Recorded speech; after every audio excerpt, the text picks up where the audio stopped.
이렇게 놓고 핸드폰이어도 괜찮고요. 아니면 PC여도 괜찮아요. 유튜브로 음악 하나 틀어놓으셔도 괜찮아요. 뭐 분위기 좋은 카페 음악, 피아노, 잔잔한 피아노 음악 이런 거 그냥 해놓으면 좋아요. 바이올린이라든지 뭐 첼로 이렇게 나오는 현악 음악 틀어놔도 분위기 되게 좋습니다. 그런 음악들은 되게 고급진 느낌을 줄 수 있어요. 그래봤자 얼마나 고급스러워지겠냐마는 여기서 클래식 나온다고 이게 고급져지진 않을 거 아니에요. 그럼에도 불구하고 느낌 있습니다. 틀어놓고 요 화면 띄워놓는 거예요. 여러분 학원이 있으면 여러분 학원이 있는 게 아니죠. 여러분 학원은 이 화면을 어차피 PPT니까 요거 지금 이미지거든요. 전부 다 아니죠. 이미지, 선, 글씨예요. 여러분들 이 PPT 받아보시면 반드시 맑은 고딕 폰트를 설치를 하세요. 그래야 글씨가 안 깨질 겁니다. 맑은 고딕 설치가 안 되어 있으면 절대로 그냥 다시 저장하지 마시고요. 맑은 고딕을 하세요. 제가 어지간하면 모든 컴퓨터에 있을 법한 폰트를 사용해서 PPT를 만들었어요. 다시 한번 강조드리지만 원래는 파워포인트로 만든 설명의 자료가 아니라 프레이즈로 만들어져 있는 건데 여러분들이 프레이즈를 편집 못하실 수도 있을까봐 파워포인트로 다시 바꿔놓은 거예요. 시간 꽤 많이 걸렸습니다. 다행이에요. 다시 만들다 보니 옛날에 있는 내용들을 다시 한번 좀 정리정돈하는 시간이 됐었던 것 같아요. 그렇잖아요. 늘 가지고 있던 것들이다 보니 나 혼자 여기서 막 애드립을 칠 수가 있잖아요. 그러다 보니 이 슬라이드가 가지고 있는 약간 부족한 부분들이 있었는데 그냥 안 고쳤었어요. 조금씩 고쳐진 것들은 있었지만 이번 기회에 좀 정리정돈할 수 있는 기회가 되지 않았을까 싶고 이렇게 해놓은 상태에서 이제 강연자를 소개해 줄 겁니다. 그럼 저는 저기 이렇게 숨어 있다가 인사 소개를 받고 나가도록 하겠죠.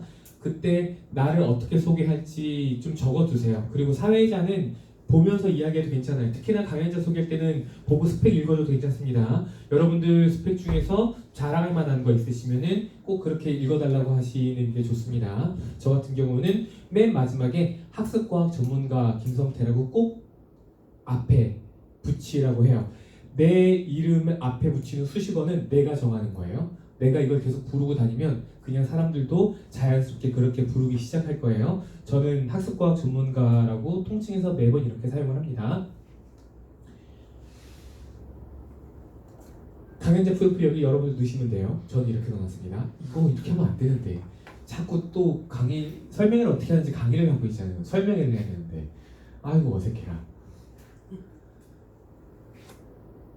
요게 PPT를 약간 느낌 있게 만드는 일부러 한쪽에다가 넣어버린 거예요. 가운데 뻔하게 둔 게 아니라.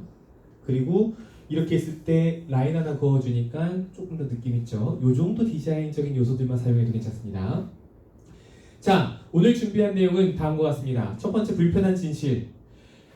우리 일상 중에 우리를 불편하게 하는 하지만 놓쳐서는 안 되는 진실에 대해서 먼저 이야기를 할 거고요. 두 번째로는 수학 공부 절대 불변의 원칙에 대해서 이야기를 해드릴 겁니다. 세 번째로는 집에서도 할 수 있는 만점 공부법에 대한 이야기를 좀 드릴 거예요. 아마 이 방법만 아시면 여러분들이 이 학원을 다니지 않아도 저희 학원을 다니지 않아도 집에서도 충분히 아주 좋은 공부를 직접 할 수가 있을 겁니다. 그런데 가급적이면 직접 하지 마세요. 아이들과 가정 불화가 일어나기 쉽습니다. 라고 이야기를 할 거예요. 그리고 제가 지금 놓쳤는데 인트로 이렇게 잡지 않습니다. 인트로를 보통 어떻게 잡냐면 하도 이걸 가지고 설명을 언제 했는지도 모르겠네요. 네, 안녕하세요. 반갑습니다. 반갑다고요. 자, 오늘 여러분들과 함께 수학 공부를 제대로 하는 방법에 대해서 살펴볼 예정입니다. 오늘 우리 아이가 공부는 제법 열심히 하는데 열심히 하는 거에 비해서 성적이 잘 안 나온다. 혹은 이런저런 실수가 많아서 아이가 가지고 있는 실력보다 점수가 안 나온다 라고 생각이 드신다면 이 강연장에 오신 걸 제가 미리 축하드릴게요. 여러분들이 집으로 돌아가시는 그 시점에 저한테 봉투라도 하나 드리고 싶을 겁니다. 대단한 노하우를 여러분들 오늘 가져가실 거기 때문에 그래요. 연기를 해야 되는데 감정이 안 잡힙니다. 네. 일단 불편한 진실부터 좀 가보도록 하죠.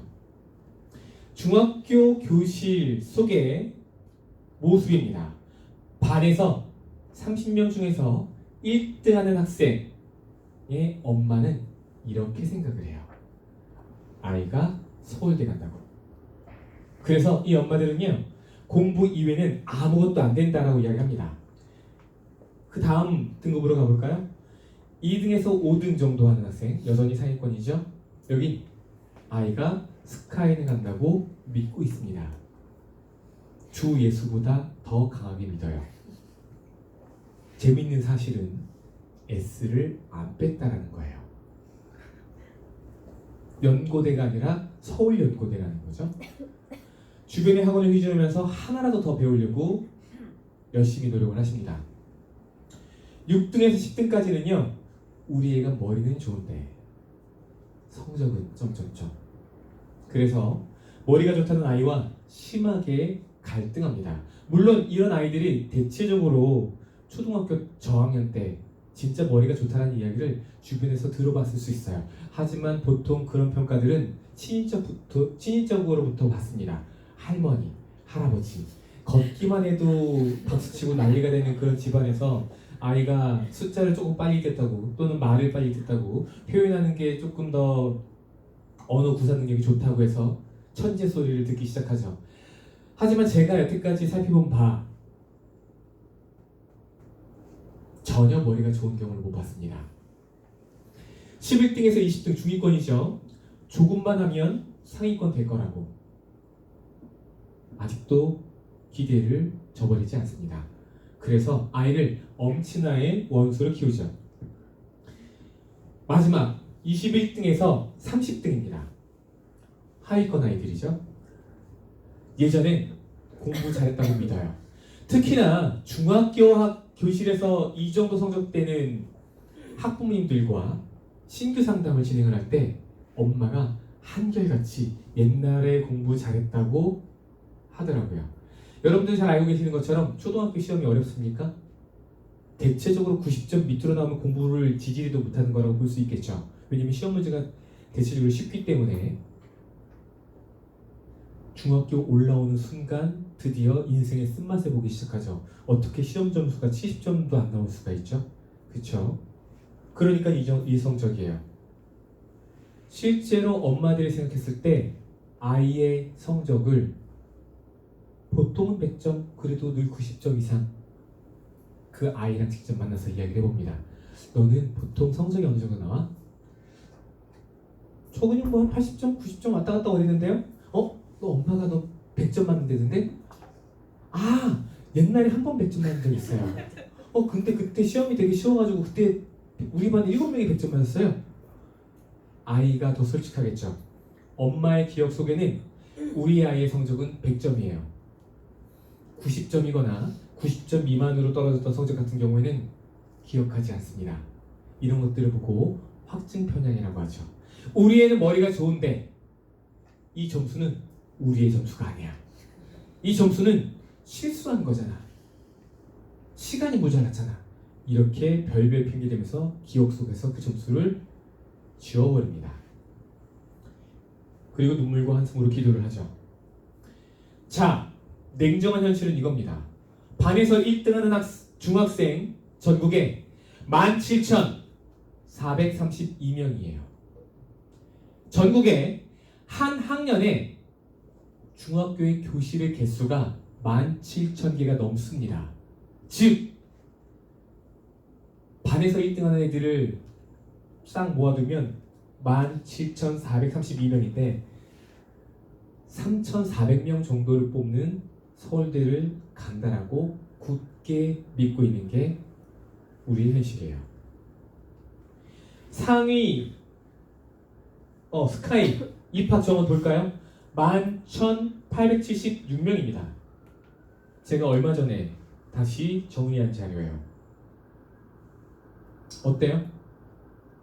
반에서 1등 하는 친구들이 스카이를 못 갈 가능성도 있어 보이진 않습니까? 그렇죠. 왜요? 강남, 목동, 중계동, 저기 지방의 몇몇 지역들은 일반 고등학교에서도 서울대를 10명 이상씩 보냅니다. 그런데 주요 학군이 아닌 지역에서 학교가 약간 성적이 떨어진다라고 하면 여기에서는 20년 만에 서울대를 한 명씩 보내기도 쉽지 않아요. 그 주변에 있는 중학교도 마찬가지겠죠. 따라서 특정한 지역 같은 경우에는 반에서 1등이 아니라 반에서 3, 4등을 해도 서울대를 가는 지역이 있는가 반면에 어떤 지역에서는 전교 1등을 해도 서울대 못 가는 학교들이 있습니다. 그러니까 지금 눈앞에 있는 경쟁자들만 보고 공부의 방향을 잡으면 큰 코 다칩니다. 이게 우리가 절대 놓쳐서는 안 되는 불편한 진실 첫 번째입니다. 자, 그리고 당연하게도 우리 이런 주요 지표 같은 것도 좀 보실 수 있어야 돼요. 2006년생 현재 중학교 1학년입니다. 학령 인구가 혹시 몇 명인지 알고 계십니까? 현재 중학교 1학년 몇 명이나 될까요? 네, 43,469명이에요. 제가 기억하기로는 1971년에 역대로 가장 인구가 많이 태어났었던 해였죠. 그 당시에 91만 명이 태어났습니다. 아마 여러분들 중에서도 그 언저리에 71년생이 있으실지도 모르겠는데 71년생 엄청 많죠? 제가 수능 볼 때만 하더라도 7, 80명은 수능에 응시를 했었던 것 같아요. 여러분들은 어떠십니까? 그런데 요즘에 애들이 많이 줄었습니다. 43만 명이에요. 현재 고등학교 3학년 같은 경우에는 62만 명 정도 되죠. 중학교 1학년은 43만 명이에요. 중학교 1학년 밑으로는 대체적으로 40만 명 초반 중반대에 머물러 있습니다. 자, 2024년도 그러니까 현재 중학교 1학년인 학생들이 수능을 보는 시점 보시면 27만 3,463명 정도로 예상됩니다. 이 숫자는 정확하게 알 수 없죠. 왜냐면 실제로 아이들은 여기 있으니까. 그런데 통상적으로 전체 학령 인구 중에서 약 63% 정도가 실제로 수능에 응시를 하고 나머지 37%의 아이들은 수능에 응시하지 않습니다. 수능에 응시하지 않는다는 뜻은 대학을 안 가겠다라는 뜻도 있겠지만 여기에는 상당 부분 수능을 안 보고 대학 갈 수 있는 전형이 있기 때문에 그래요. 생각보다 굉장히 많습니다. 여러분들은 아직 입시제도, 대입 입시제도에 대해서 큰 관심이 없겠죠. 왜냐면 아직 먼 이야기니까. 그런데 생각보다 많은 학생들이 수능 성적표가 없어도 대학을 갈 수가 있어요. 수시 전형 중에 그런 전형들이 있습니다. 오늘은 입시에 대한 이야기는 하지 않도록 하겠습니다. 자, 2024년도 수능은 현역만 보는 게 아니겠죠. 재수생, 삼수생, 사수생, 팔수생까지 보죠. 자, 예상은 이렇습니다. 92,978명. 재학생의 평균 34%가 수능에 응시합니다. 다 합쳐보면은 수능에 응시하는 인원은 36만 6천 명 정도 돼요.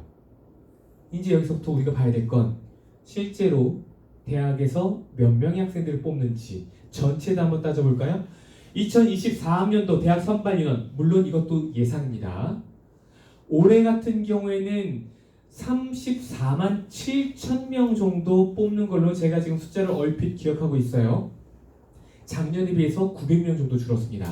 하지만 재작년에 비하면 한 2, 3천 명 정도 줄었습니다. 해서 매년 1,000명 가까이 또는 한 2, 3천 명씩 실제로 대학에서 모집하는 인원 숫자를 정부에서 컨트롤을 하죠. 컨트롤해서 자격이 안 되는 학교들 같은 경우에는 정원을 정부에서 줄입니다. 여러분들 잘 알고 계시는 것처럼 대학에서 자유롭게 정원 숫자를 설정을 하는 게 아니에요. 정부에서 계속해서 평가를 한 다음에 특정한 학과의 인원수를 뽑을 수 있는 인원수 자체를 줄여버리고 이렇게 됩니다. 자, 보면 28만 5천 명 정도, 물론 여기에 수능 최저 미적용까지도 포함이에요. 요거는 미스예요. 요 내용 위로 올라가야 돼요. 그냥 갈게요.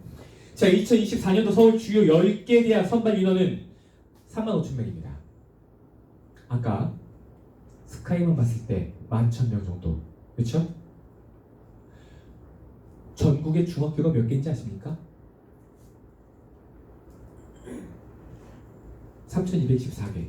즉 중학교 때 전교 1등에도 서울대를 못 가는 애들이 태반이에요. 다시 한번 말씀드리지만 특정한 지역에서는 한 학교에서 서울대를 열댓 명, 강남 같은 경우에는 목동 이런 지역 같은 경우에는 20명씩 보내는 일반 고등학교가 있어요. 수시 정시 다 합쳐서겠죠.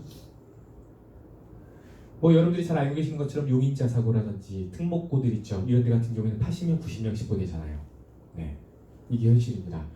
자, 2019년 전국 고등학교 개수는 2,356개인데 이 중에서 일반고가 1,500개 정도, 특목고, 자율고 합쳐가지고 300개 정도, 그리고 특성화고 489개 정도, 이 정도 있습니다. 그러니까 일반고에서 전교 1등하면 서울대를 갈 수 있을 확률이 그래도 좀 높아지는데 이 또한 눈에 보이는 경쟁자들만 보고 있으면 안 돼요.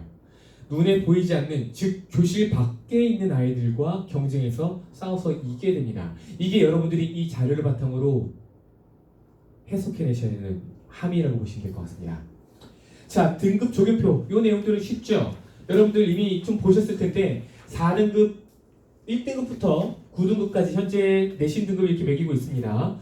그랬을 때 비율은 이렇게 구성이 되어 있고요. 누기로 봤을 때 이렇습니다. 300명 기준, 전교생의 300명 기준으로 봤을 때 석차는 이렇게 되면 됩니다. 뭐 이런 자료들은 여러분들이 네이버에 검색하시면 분명히 쉽게 찾아볼 수 있으실 텐데 제가 여러분들께 드리고 싶은 건 이겁니다. 대학에서 이 정도 성적되는 아이들을 어떻게 평가할 것인가? 당연히 1등급은 매우 우수한 학생들이죠. 그런데 2등급과 3등급도 우수한 학생들로 대학에서는 보고 있습니다. 왜 그럴까요? 실제로 학교에서 내신이 어떻게 꾸려지는지, 그리고 이 학교가 가지고 있는 실제 뭐 일반적인 성적대가 있겠죠. 만약에 외고나 과고나 자사고라고 한다면 3등급도 매우 우수한 학생일 거예요. 그렇죠? 학교마다 조금씩 다를 수 있습니다. 내신은 관리하기에 따라서 조금 떨어질 수 있기 때문에 대학에서는 여지를 좀 남겨둡니다. 물론 서울대, 연고대 같은 경우에는 1, 2등급 정도는 돼야 이제 지원이 가능하다고 볼 수가 있겠죠. 하지만 경우에 따라서는 3등급 학생들도 대학 입시 전형에 따라서 충분히 지원이 가능한 이런 부분이 있습니다. 자, 4등급까지는 괜찮은 학생들이에요. 그리고 5등급은 나쁘지 않습니다. 물론 괜찮다, 나쁘지 않다 이런 경우는 서울 밖에 있는 지역에서 이 아이들을 봤을 때겠죠. 그리고 나머지 학생들은 대학에 올 만한 자격이 없다라고 보는 게 일반적입니다. 물론 이건 4년제예요. 그런데 학교가 만약에 4년제 대학교가 아니거나 지방에 아주 겸손한 대학교 있죠. 저는 요번에 지금 한창 문제가 많은 동양대인가요? 동양대가 있다라는 사실을 처음 알았고 어떻게 총장이 24년 동안 연임을 하고 있다라는 게 가능한가 또 처음 알게 됐는데 어찌됐건 그런 학교에서 봤을 때 사실 동양대에 대해서는 입시 결과를 잘 모르기 때문에 뭐 하위권 대학 같은 경우에는 이런 아이들을 데려갈 수도 있겠죠. 경우에 따라서는. 자, 그리고 마지막 불편한 진실. 고등학교 3학년 때 성적은 고등학교 1학년 때 성적과 거의 같다고 보시는 게 맞습니다. 고등학교 1학년 성적은 당연히 중학교 3학년 때 성적과 크게 다르지 않겠죠. 여기 보시는 것처럼 전체 학생 중에 1.8%만이 고등학교 1학년 때부터 고등학교 3학년 때까지 내신이 2개 등급 이상 올라갑니다. 즉 96.6%의 아이들은 1학년 때에서 올라가 봤자 한 등급, 떨어져 봤자 한 등급이에요. 더 재밌는 사실은 2개 등급 이상 떨어진 아이들이 2개 등급 이상 오르는 아이들보다 더 적다라는 거예요. 어차피 공부 안 하는 애들은 지지리도 안 하기 때문에 걔네들끼리 치고 박아봤자 내려갈 데도 없을 겁니다. 하지만 그만큼 올라가기가 쉽지가 않다는 뜻이에요. 그러니까 공부는 고등학교에 올라가서 하는 겁니까? 아니면 중학교 때 미리 해놔야 되는 겁니까? 그렇죠? 요거 가볍게 보시면 안 돼요. 중학교 때 성적이 뭐 대학 가는 건 아니잖아. 대학 가는 거 맞습니다. 물론 1.8% 100명 중에 한두 명 꼴인데 굉장히 적은 퍼센테이지죠. 7,798명이에요. 인원으로 치면은 꽤나 많습니다. 불가능한 건 아니에요. 하지만 굉장히 힘들다라는 거죠. 하지만 우리 아이들의 가능성은 굉장히 높게 평가를 해주는 게 맞다고 봅니다. 서울대 경영학과 1학년 200명을 대상으로 2012년도에 설문조사를 했습니다. 이 이후에 이와 비슷한 연구가 없었기 때문에 제가 2012년 자료를 가지고 왔는데 이때나 지금이나 크게 달라질 것 같지는 않아 보입니다. 자, 이런 질문을 했습니다. 언제부터 최상위권 성적을 유지했는가? 이런 거죠. 너 언제부터 서울대 갈 수 있는 성적이 만들어졌었어? 라고 물어봤더니 이렇게 응답을 하죠. 초등학교 때부터 계속이라고. 정말 재수 없죠? 중학교 입학 이후 계속이 15%입니다. 그리고 중학교 2학년 때 이후가 30%예요. 대부분의 아이들은 75%의 아이들은 중학교 2학년 때부터 서울대 갈 수 있는 실력이 만들어졌다는 겁니다. 여기서 한까지. 분명히 조금 전 자료에 따르면 중학교 3학년 성적이 고등학교 1학년 성적이고 고등학교 1학년 성적에서 올라가 봤자 한 개 등급 떨어져 봤자 한 개 등급 가는 경우가 대다수의 학생들이었었고 2개 등급 이상 올라가는 경우는 굉장히 드물었음에도 불구하고 현재 아직 남아있는 25%의 아이들이 고등학교 올라간 성적이 눈에 띄게 높아지기 시작했다는 거예요. 특히나 고등학교 2학년 이후 만들어진 게 5%입니다. 어때요? 서울대 학생들만 딱 놓고 보니까 아까 봤었던 7,700명 아이들이 여기에 다 몰려있는 것 같아요. 느낌상으로는. 그렇죠? 중요한 건 이겁니다. 얘네들은 성적 역전을 했죠. 얘네들이 성적 역전할 수 있는 방법이 있었습니다. 적어도 주요 과목 중에서 한두 개 정도는, 주요 과목이라고 하면 국영수, 사과 정도 되겠죠. 여기서 한두 과목 정도는 거의 늘상 만점에 가까운 점수를 받습니다. 이과 쪽에 강한 아이들 같은 경우는 수학과학은 대체적으로 거의 만점에 가까운 점수를 끊임없이 유지를 합니다. 하지만 사회나 국어 또는 영어 쪽에서 점수가 떨어져서 내신이 조금 안 좋을 수는 있어요. 특히 영어를 잘하거나 수학을 잘하거나 했을 때 상대 과목을 조금 놓치는 경우들이 있습니다. 왜냐면 이 공부를 잘할 때 아이들에게 필요한 어떤 핵심 역량이라는 게 조금 다를 수 있기 때문입니다. 수학을 잘한다는 것은 적어도 아이들이 기본적으로 노력은 어느 정도 하지만 머리가 좋거나 아니면 수학에 상당한 흥미가 있기 때문에 수학을 적절하게 재밌어 하기 때문에 수학을 어렸을 때부터 꾸준히 잘해왔을 가능성이 높아요. 물론 그렇지 않은 경우도 있겠습니다만은 일반적으로 살펴봤을 때는 그렇겠죠. 영어를 잘한다는 건 뭐죠? 머리가 좋은 아이들이 영어를 잘합니까? 아니죠. 언어적인 것들이 좀 많이 발달했거나 혹은 굉장히 노력을 많이 하는 학생들이 보통은 영어를 잘합니다. 왜? 영어를 잘하려면 일단 뭔가를 많이 외우고 있어야 되잖아요. 근데 성실하지 않은 아이들 같은 경우에는 저처럼 수학만 좋아하는 사람들은 영어 단어 외우는 걸 되게 낮게 평가합니다.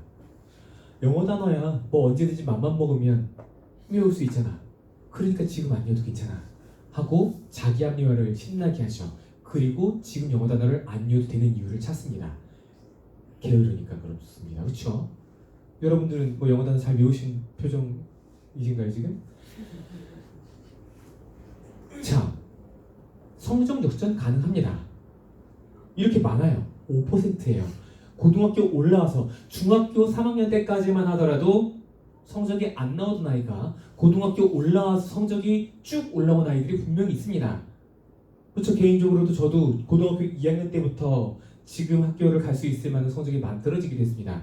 그보다는 고등학교 2학년 때부터 공부를 좀 제대로 하기 시작했어요. 고등학교 1학년 때는 동아리 활동을 하느라고 제가 중창단에 들어있어서 맨날 노래 부르고 다녔었거든요.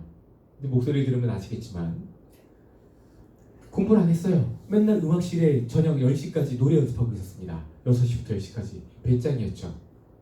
그때 선배들이 이렇게 얘기했습니다. 1학년 때 공부 안 해도 괜찮아. 저는 그 말이 진실이라고 믿었어요. 그래서 고등학교 2학년 때 발등에 불 떨어진 다음부터 제대로 공부를 하기 시작하면서 죽는 줄 알았어요. 너무 힘들어서. 제가 엄마한테, 저희 어머니한테 이런 얘기했던 게 기억이 납니다. 그냥 내 인생에서 인연이 없다고 생각하고 딱 수능 보고 대학에 올라갔으면 좋겠어. 그 정도로 힘든 삶이었어요. 그러니까 100명 중에 1.8명 정도만 성적이 2개 등급 이상 올라가는 겁니다. 그마저도 저는 수학, 과학은 잘했기 때문에 나머지 과목만 좀 집중해서 공부했으면 됐던 거예요. 만약에 그마저도 아니었으면 2등급 이상 성적 역전은 불가능했을 겁니다. 아시는 것처럼 영어가 하루아침에 됩니까? 수학이 하루아침에 됩니까? 특히나 수학 같은 경우에는 한 번 놓쳐서 중학교 때 기초가 흔들려져 있으면 고등학교 올라가서 중학교 때 거부터 다시 배워야 돼요. 그렇죠? 그러면 재수가 아니라 삼수는 그냥 기본 깔고 들어가야 됩니다. 현실은 냉정하게 파악하는 게 맞죠. 내가 지금 우리 아이가 지금 반에서 1등 혹은 전교에서 1등 한다고 하더라도 눈에 보이지 않는 경쟁자를 보지 못하면 또는 우리 학교에서 전교 1등이라는 이유만으로 당연히 서울대는 아주 편하게 걸어서 들어가겠다 이런 생각으로 지금 공부에 소홀하거나 지금 전략적으로 움직이지 않으면 생각보다 입시라는 게 만만치 않다는 걸 고등학교 2, 3학년 돼서 느끼기 시작할 겁니다. 그나마 그때라도 느끼면 다행이죠. 고등학교 3학년 때 올라와서 느끼면 답 없죠. 재수해도 소용이 없습니다. 자, 수학 공부 절대 불변의 원칙. 우리 아이가 때로는 중학교 때까지 성적이 좀 잘 안 나와서 고등학교 올라가서 성적 역전할 수 있는 발판을 만들기 위해서 반드시 이 방식대로 공부해야 돼요. 이 방법 말고는 답이 없다고 보시는 게 맞습니다. 그렇다고 제가 여러분들이 한 번도 들어본 적 없는 이야기를 오늘 준비하진 않았어요. 하지만 우리가 절대 놓쳐서는 안 되는 수학 공부 절대 불변의 원칙에 대해서 지금부터 살펴보도록 하겠습니다. 제가 지금부터 두 아이를 좀 소개를 해드릴 겁니다. 자, 먼저 김땡우라는 학생을 좀 살펴보도록 하겠습니다. 이 친구는 현재 학교 수학 성적이 86점이고요. 저희가 ADTM이라는 수학 학습 역량 진단 검사를 보고 학생들을 이제 판단을 하는데요. 이 시험에서 이 친구는 75점을 맞았습니다. 자, 이 친구 이런 아이입니다.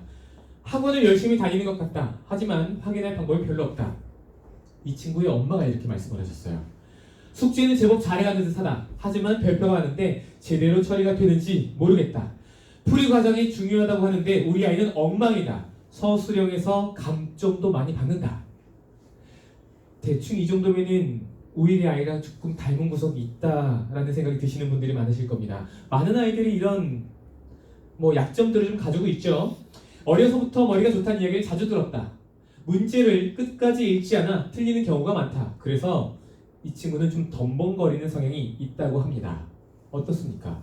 우리 주변에서 쉽게 볼 수 있는 아이죠. 자, 이번엔 다음 아이를 좀 보도록 하죠. 정땡희라는 친구인데요. 이 친구는 학교 성적이 87점 정도 됩니다. 이 친구가 86점이고 87점인데 물론 두 학교에 시험 문제가 당연히 다르고 그러다 보니 평균과 표준 편차가 다르기 때문에 이 두 친구의 점수를 절대적으로 놓고 비교하는 건 사실 의미가 없긴 하지만 대략적으로 봤을 때 두 친구의 수학 실력은 비슷하구나라는 걸 우리는 충분히 예상할 수 있을 거예요. 저희 ADTM 수학학습 역량 진단 검사지를 봤어도 81점 정도로 나왔습니다. 이 친구보다 같은 시험을 봤을 때 이 친구 점수가 조금 더 잘 나오긴 했습니다만은 이 정도 점수 차이 같은 경우에는 뭐 당일날 컨디션이라든지 이런 거에 따라서 좀 점수가 왔다 갔다 할 수도 있죠. 자, 이 친구는 어머님께서 이렇게 말씀하셨습니다.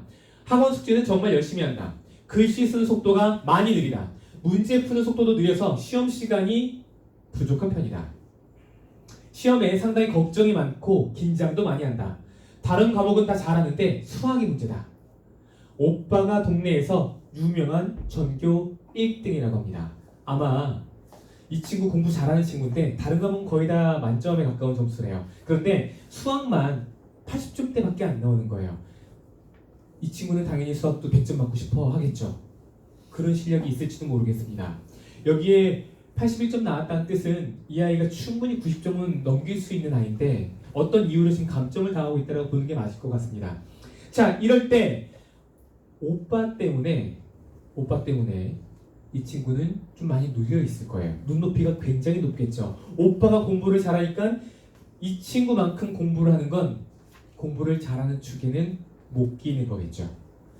자, 점수에 대해 상당히 집착하는 편입니다. 이 두 아이 어떻습니까? 완전 다르죠.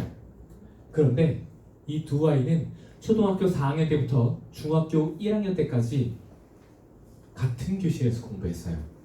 두 엄마가 친구입니다.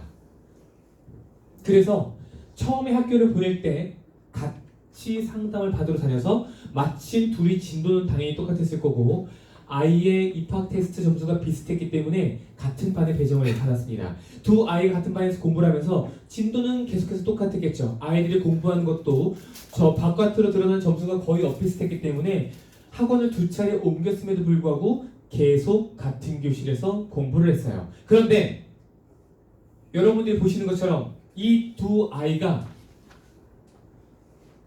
학교 시험에서 86점, 87점을 받는데 뭘 잘해서 86점, 87점을 받았는지 또는 뭘 못해서 13점, 14점을 감점당했는지에 대해서 관심을 조금이라도 갖는다면 이 두 아이에게 필요한 수업이 서로 다르다는 걸 금방 아실 수 있을 거예요. 근데 다시 한번 강조드리지만 이 두 아이는 얼마 전까지 같은 교실에서 공부하고 있었습니다.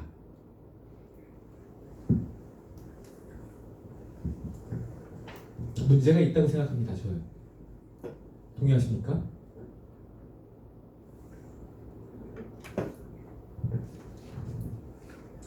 자, 지금부터 기존 수학 교실이 가지고 있는 세 가지 문제점을 좀 짚어보고요.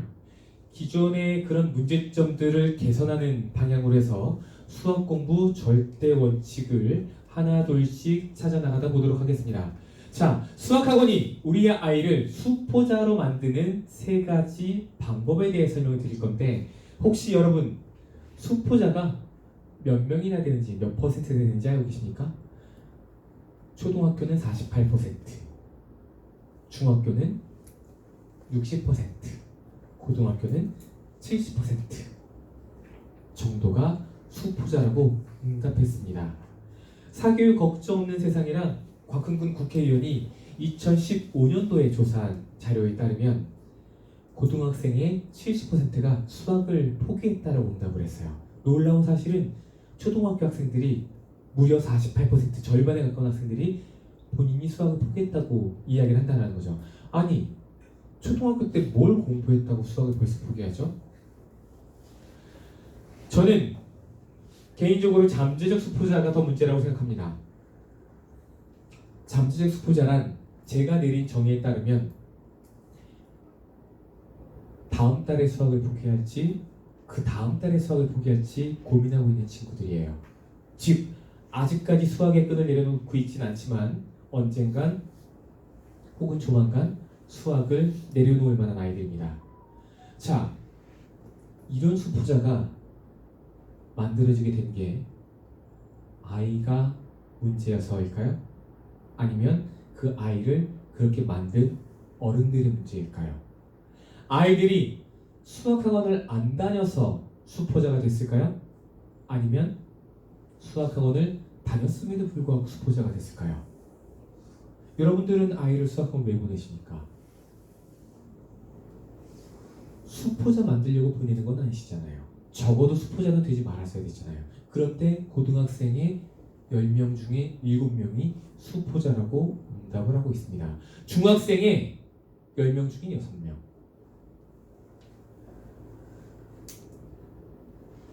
지금부터는 성실한 아이에 대해서 얘기를 해볼게요. 학원 열심히 다니는 아이들, 선생님이 시키는 거 잘하는 아이들. 그러니까 성실하지 않은 아이들은 지금부터 이야기를 잠깐 안 하겠다는 뜻입니다. 걔네들이 지금보다 성적을 잘 받으려면 그냥 공부하기 시작하면 돼요. 지금까지 성적이 안 나온 이유는 공부를 안 해서 그런 겁니다. 여러분들 잘 알고 계시는 것처럼 성적이 오르는 건 적어도 임계량까지는 도달을 해줘야 돼요. 물을 끓일 때 100도가 넘어야 물이 팔팔 끓기 시작하죠. 라면 끓여보셨을 거 아닙니까? 그렇죠? 100도가 넘어야 물이 팔팔 끓기 시작합니다. 그 전까지는 끓는 길면 살짝 보이죠. 100도까지 올라가야 임계량이 넘어서서 드디어 물이 끓기 시작하고 액체가 기체로 바뀌게 되겠죠. 아이들이 공부를 할 때 적어도 필요한 학습량이라는 게 존재합니다. 필요한 학습량을 못 맞췄기 때문에 성적이 안 나오는 거예요. 성실하지 않은 아이들은 선생님이 시키는 것도 잘 안 하기 때문에 선생님이 시키는 것만 잘해도 성적은 지금보다 무조건 올라갑니다. 그런데 제가 지금 이야기할 것은 선생님이 시키는 건 제법 하는데 성적이 그만큼 나오지 않는 아이들, 앞서 말씀드린 바처럼 열심히는 하는데 성적이 그 열심히 하는 거에 어울리지 않는 친구들에 대한 이야기 좀 해볼게요.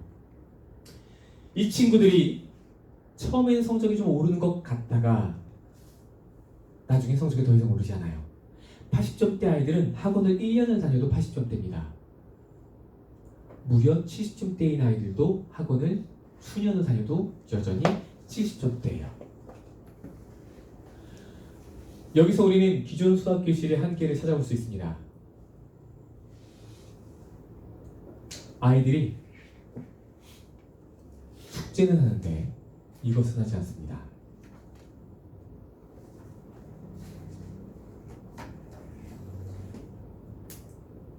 공부가 뭐죠? 모르는 걸 알아가는 과정이 공부죠. 근데 아이들은 숙제를 하면서 이걸 하지 않아요. 아이들이 숙제하는 방법은 다음과 같습니다. 집에 가서 문제집을 딱 핍니다. 문제를 풀어요.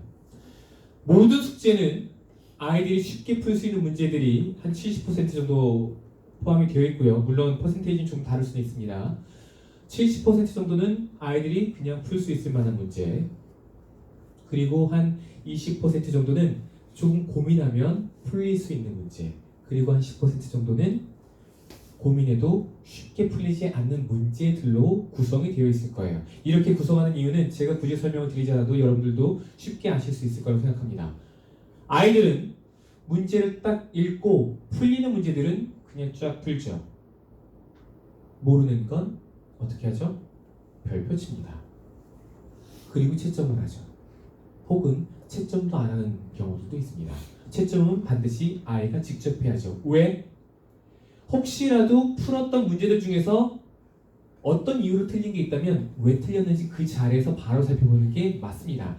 여러분들이 잘 알고 계시는 것처럼 에빙하우스의 망각곡선에 따르면 사람들은 머릿속에 뭔가를 담고 10분이 지나면 바로 망각이 일어나기 시작하죠. 그리고 놀랍게도 1시간만 지나도 배운 내용의 54%가 사라져버립니다. 지금 문제를 풀었는데 맞았는지 틀렸는지 확인을 안 한 상태에서 다음날 학원에 가서 답을 맞추면 이걸 내가 어떻게 풀었는지가 기억이 나지 않아요. 자, 아이들이 채점을 직접 한다고 가정을 해보죠. 직접 채점을 하고 어떻게 하죠? 틀린 건 답지를 보고 쓱 고쳐놨습니다. 그리고 책을 덮죠. 이건 숙제는 했습니다. 그런데 수학 공부는 아니에요. 다시 한번 말씀드리지만 수학 공부는 모르는 걸 알아가는 게 수학 공부죠. 그렇죠? 시키는 것만 하는 수동적인 학습을 하기 때문에 아이들은 숙제만 하고 공부는 하지 않습니다. 아이들에게 별표는 면제 후예요. 별표가 많아도 숙제를 한 걸로 간주될 수 있습니다. 다음날 가서 약간의 불편함만 있으면 돼요. 선생님이 이렇게 물어보시겠죠. 야, 너 왜 이렇게 숙제에 별표가 많아? 선생님 하도 우리 너무 어려워. 그냥 이렇게 대충 얼버무리면 그 대화는 그냥 거기서 끝납니다. 애가 어려워서 별표가 많이 생겼다는데 거기서 뭐라고 하겠습니까? 어쩌면 선생님은 지난 시간에 얘를 잘 가르치지 못한 본인의 책임도 조금 있다고 생각할 수도 있을 거예요. 그래서 그 대화는 그냥 거기서 끝납니다. 그리고 그 다음에 어떻게 수업이 일어나는지는 여러분들이 불보듯 뻔히 아시죠? 선생님은 아이가 별표처럼 문제들을 다 풀어주고 있죠. 자, 문제집은 그물과 같습니다.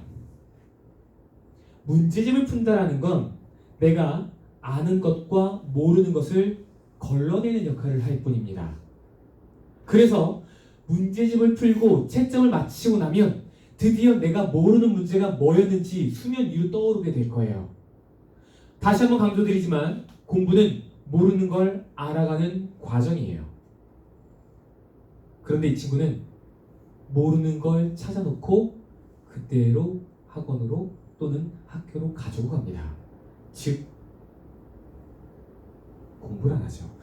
수학에서, 특히 수학에서 문제집을 푸는 건 공부할 재료를 준비하는 과정에 불과합니다. 바로 이 생각의 차이가 성적의 차이라고 볼 수 있죠.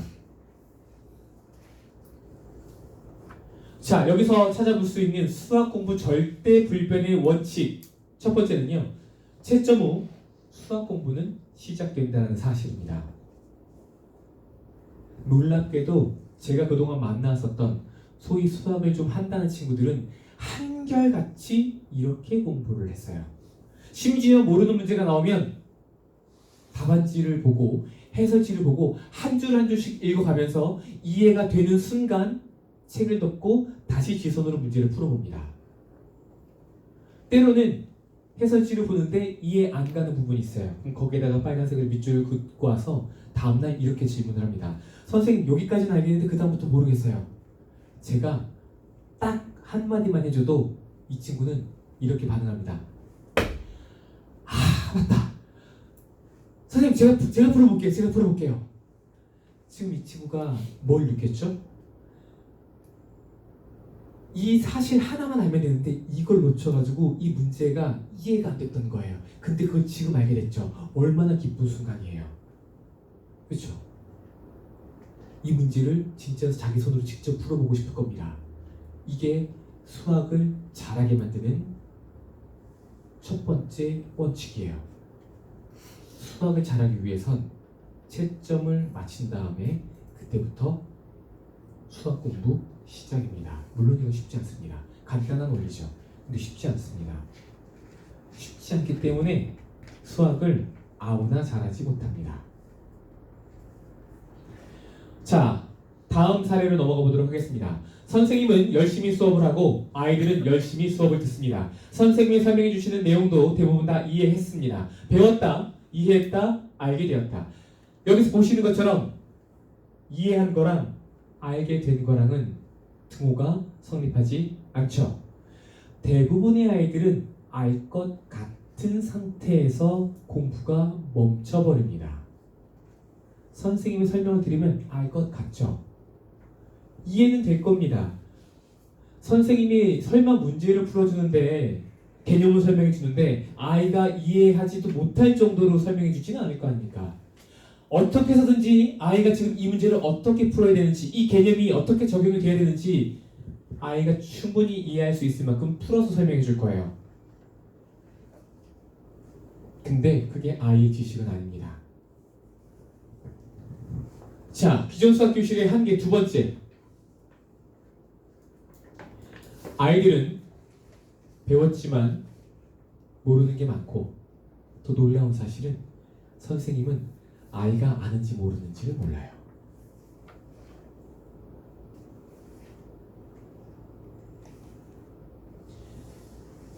그래서 우리 교실은 대체적으로 배웠지만 모르는 것이 많습니다.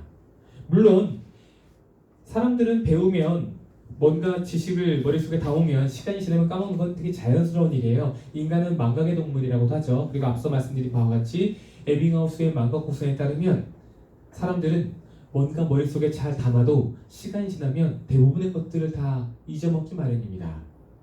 그런데 여기서는 좀 얘기가 달라요. 애초에 공부가 안 되었을 가능성이 있기 때문입니다. 선생님은 문제를 풀어줬죠. 근데 아이는 그 자리에서는 알겠지만 이게 온전히 아이의 지식이었던 적이 과연 있는가에 대해서 우리는 냉정하게 한번 생각해 볼 필요가 있습니다.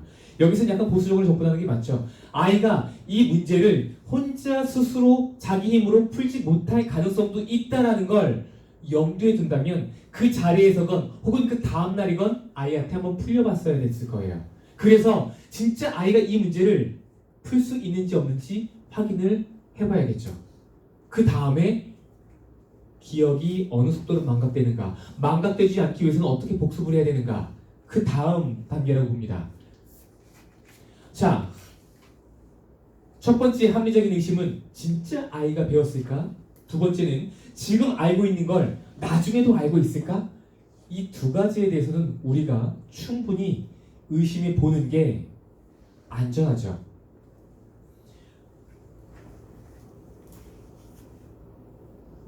여러분들이 잘 알고 계시는 에빙하우스, 하지만 우리 주변의 대부분의 교실에서는 없습니다. 여러분들도 알고 계시지만 적용하지 않으시죠. 복습 중요한 거 다 알고 있습니다.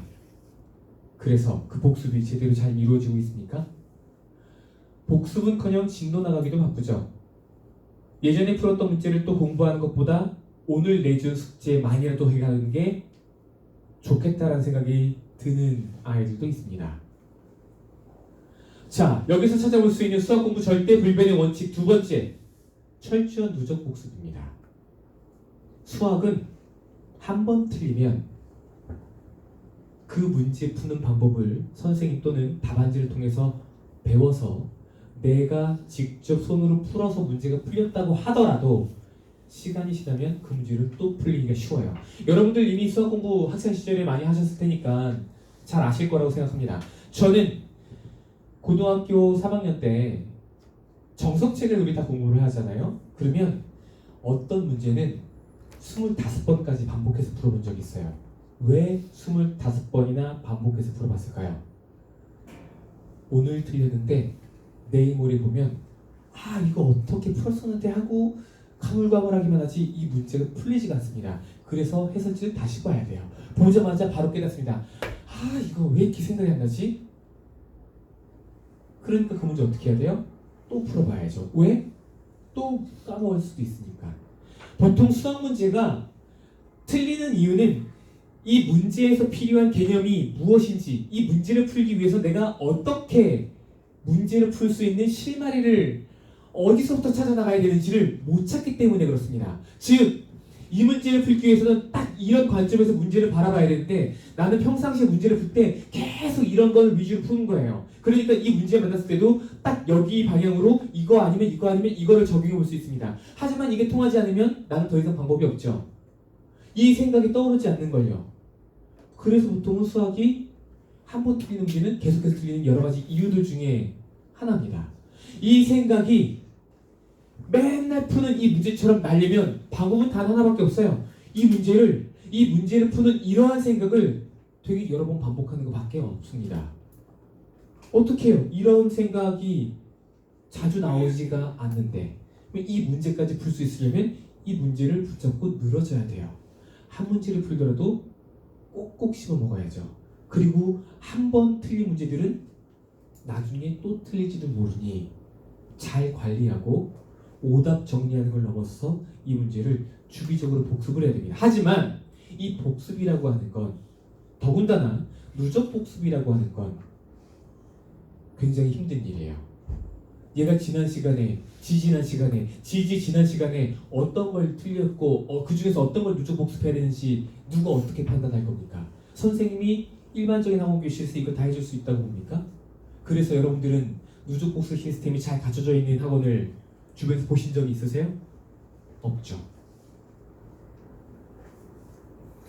그래서 아이들이 그동안 어떻게 공부해 왔는지를 잘 관리하고 잘 살펴보고 기록으로 남긴 다음에 이런 자료들을 바탕으로 해서 아이들이 누적 복습을 할 수 있게끔 만들어줘야 됩니다. 사실 이건 학원에서 해줘야 되는 부분이죠. 자, 수학 교실의 한계 세 번째를 보도록 하겠습니다. 아이가 문제를 풀고 질문을 하죠. 선생님 3번 문제 모르겠어요. 그러면 선생님은 대본에 이렇게 합니다. 그래 알았어. 자, 문제를 먼저 읽어보면 이 부분이 나오면 선생님이 어떻게 하라 그랬어? 이렇게 하라 그랬지. 이렇게 저렇게 이렇게 하면은 답이 나와. 어때? 참 쉽지? 질문 있어? 개뿔 질문이 어디 있겠습니까? 질문은 고민해 본 사람들이 하는 거예요. 이 친구는 지금 이 문제에 대해서 고민해 본 적이 없습니다. 그러니 당연히 질문이 없죠. 그리고 선생님이 지금 얼마나 친절하게 잘 설명해 주겠습니까? 이 선생님은 수학 문제 풀어주면서 돈 버는 사람이잖아요? 그러니까 문제를 잘 풀고 설명을 잘 해줍니다.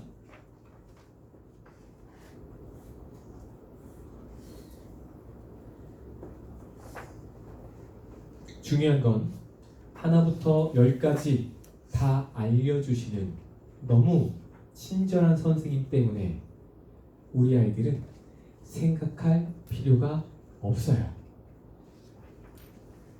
잘 알고 계시는 것처럼 수학은 주어진 문제를 보고 내가 그동안 배워놨던 여러 가지 수학 개념 혹은 이론이라고 하죠.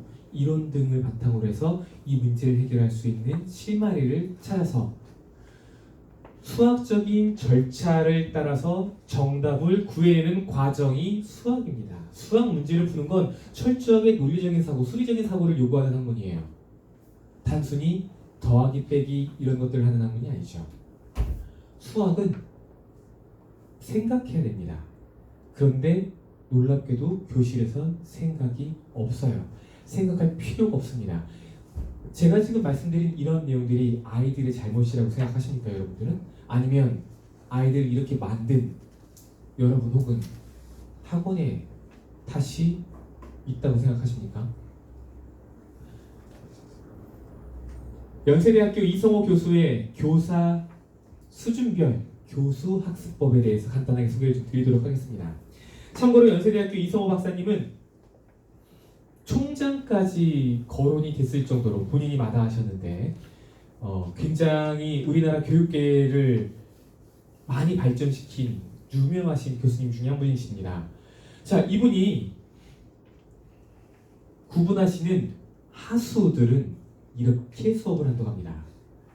아이들이 선생님 3번 문제 모르겠어요. 그럼 그걸 하나둘씩 다 풀어보고 있대요. 근데 어떻습니까? 질문 받아서 다 풀어주는 거 우리 아이 옆에 앉아있는 짝꿍도 해줄 수 있는 거 아니에요? 근데 그거 선생님하고 앉아있습니다. 그러니까 하수죠. 중수는 선생님 3번 문제 모르겠어요. 어디까지 생각해봤어? 어디까지 풀어봤어? 보자. 그래 여기? 자, 그러면 이 다음부터 이렇게 저렇게 이렇게 해서 답을 구해줘요. 적어도 이 사람은 아이들이 어디서 막혔는지는 고민을 해본 사람이에요.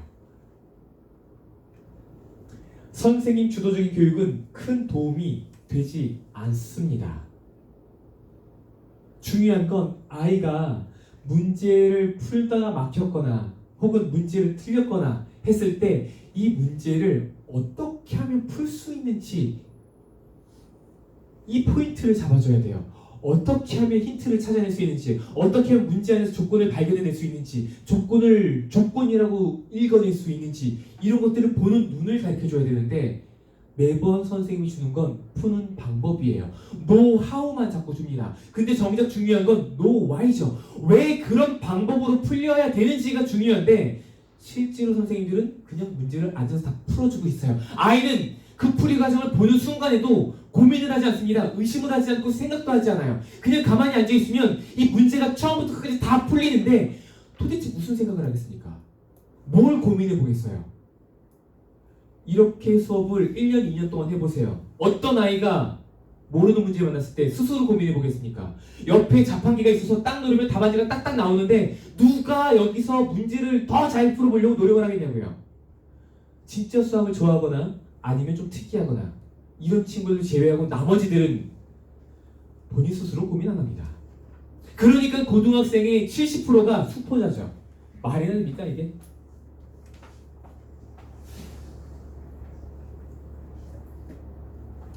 Familiarity breeds contempt 이런 뜻이 있습니다.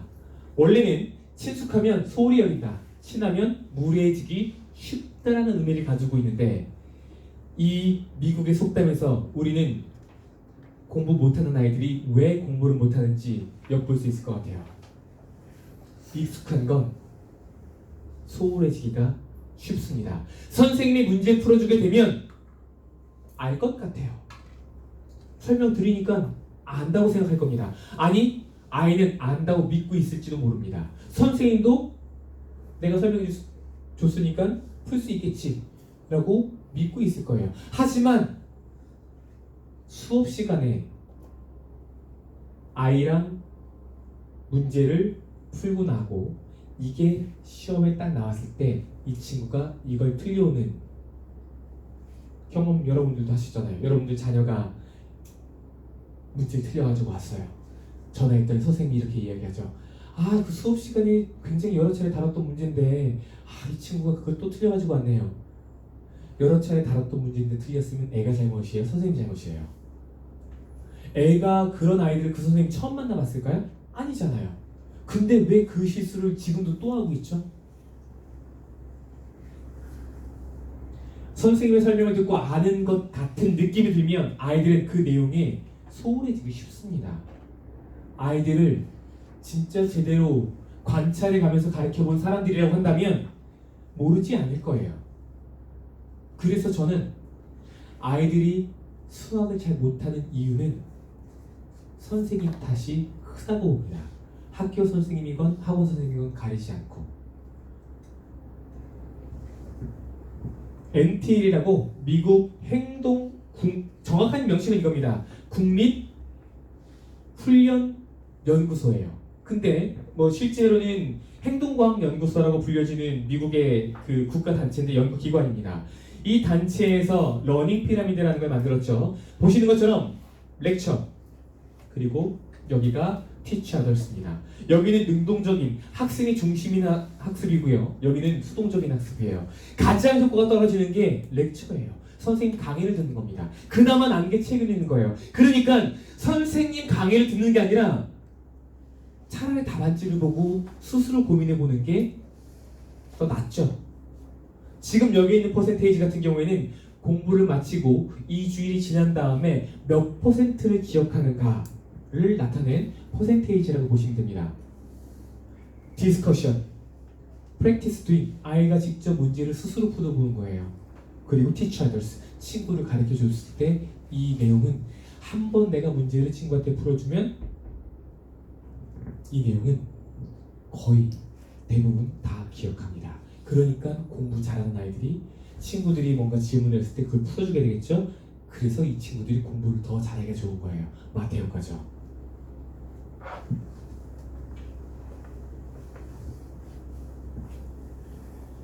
아까 이성호 박사님이 말씀하신 하수 어떤 거였었죠?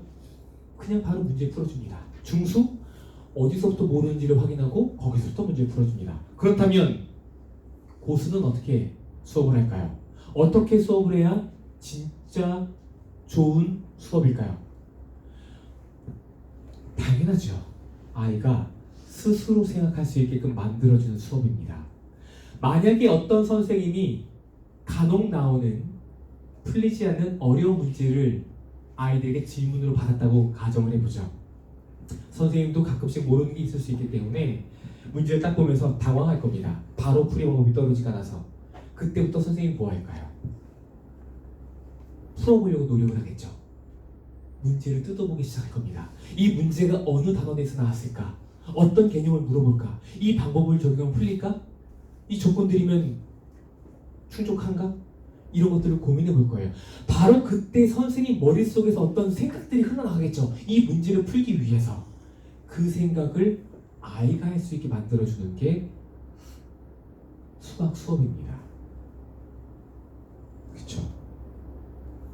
아이에게 필요한 건 이 문제를 푸는 방법이 아니에요. 이 문제가 안 풀렸을 때 어떻게 생각하면 어디서부터 힌트를 찾아나갈 수가 있는지, 어떻게 하면 이 문제를 해결하는 방법을 아이 스스로 찾을 수 있는지를 만들어줘야죠. 지금 문제 한 문제 풀이 과정 알려주면 다른 문제 못 풉니다. 왜요? 아이들은 문제가 조금만 바뀌어도 서로 다른 문제라고 생각하거든요. 예를 들어볼까요? 문제 하나 읽어드리겠습니다. 외워드릴게요. 형의 통장에는 42,000원이 저금이 되어 있고 동생의 통장에는 9,000원씩 저금이 되어 있다. 형은 한 달에 12,000원씩 저금을 하고 동생은 2만원씩 저축을 한다고 했을 때 몇 개월이 지났을 때 동생의 통장 액수의 2배가 형의 통장 액수와 같아지겠는가? 또 다른 문제를 내볼게요. 어머니의 나이는 42살이다. 아들의 나이는 9살이다. 몇 년이 지났을 때 아들의 나이에 2배를 했을 때 어머니 나이와 같아지겠는가? 하나만 더 해볼까요? 물통이 A와 B 두 개가 있다. A 물통에는 현재 4.2리터의 물이 담겨있고 B 물통에는 0.9리터의 물이 담겨있다. A 물통에는 시간당 3리터의 물이 쏟아지고 B 물통에는 10분당 2리터의 물이 쏟아진다. 몇 분이 지났을 때 B 물통에 있는 물의 2배 양이 A 물통에 있는 물의 양과 같아지겠는가? 이 세 문제 다 같은 문제예요. 그렇죠. 근데 맨 마지막에 했던 건 물통 문제라고 이름이 붙여져 있습니다. 방금 전에 있었던 엄마의 나이, 아들의 나이는 그냥 나이 문제예요. 그리고 처음에 이야기했었던